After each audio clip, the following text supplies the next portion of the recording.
Here I have TCL 30 SE, and today I'm going to show you how to enable Do Not Disturb mode on this device. So firstly you have to go to the upper bar, and here you have the button Do Not Disturb.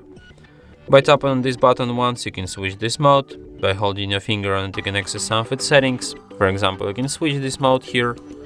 You can add exceptions to it. It could be calls, it could be messages, it could be repeat callers, it could be alarm sounds. You can also add a schedule for this mode. You can select schedule's name.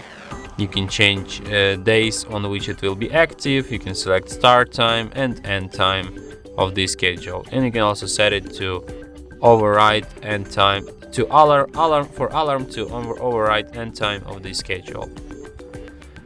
So yeah, and that's it. Thanks for watching. If you find this tutorial useful, don't forget to hit that like button and subscribe to our channel.